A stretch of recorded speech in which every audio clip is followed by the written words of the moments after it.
Every Christian has the Holy Spirit living within them. That's what it means to be a Christian. Paul says if anyone does not have the Spirit of Christ, doesn't belong to him. So every Christian has the Holy Spirit living within them. But there are times when we are filled with the Holy Spirit. Paul writes to the Christians in Ephesus, people who are already Christians, already have the Holy Spirit living within them, and he says, be filled with the Holy Spirit. And the word he uses there is in the present continuous tense. It means go on being filled over and over and over again. We all need to experience more and more of the Holy Spirit. And that's what we're praying for. When you pray, come Holy Spirit, first of all, you might sort of think maybe nothing's happening. But then actually, if you watch people, you often see that this peace of God is starting to just rest on people. People are often feeling just the joy of the Lord or peace, and sometimes there's quite a lot of tears, and I think that is God just healing past hurts and just sort of dealing with stuff in our lives. Occasionally you see some more dramatic things. You might see some people shaking a little bit, and you know, sometimes people have even fallen on the floor, but those aren't the things that are important. What matters is the experience of God's love. That's the main thing that the Holy Spirit does, is to enable us to experience what it's like to be a loved, beloved child of God, to know that you are loved by God.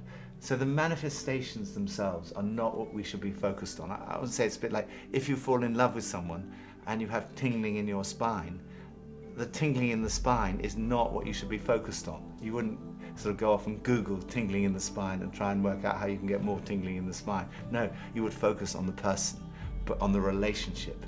And the manifestations are secondary. What's important is the love relationship. So we always encourage people to focus on their relationship with God, with the Father, the Son, the Holy Spirit. And even if they're not experiencing very much, it might be that it is actually very profound. So it isn't always what you see that matters. Often it is somebody's life being deeply changed from within. It's normal that when we first approach the Holy Spirit, that there should be a reaction of our laughter or tears or jumping for joy or speaking in tongues. St. Paul says in the letter to the Ephesians, don't be drunk with alcohol, with wine, but be filled with the Holy Spirit. So somehow he says that the effect of the coming of the Holy Spirit are like being intoxicated. But this is a very special kind of intoxication which makes people stable, not trembling. I, an old person of 81 years, as a priest of the Catholic Church, so the most traditional person, encourage young people to yield to the Spirit in any way he will. Only don't try to artificially provoke emotions, or don't be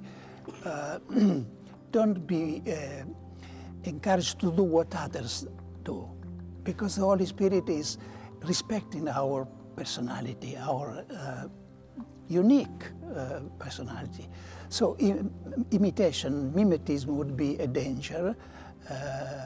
Just being receiving the Holy Spirit in the way He wants to come to us. I myself, I must confess that the first time I experienced this kind of presence of the Spirit, it was an irrepressible desire of laughter.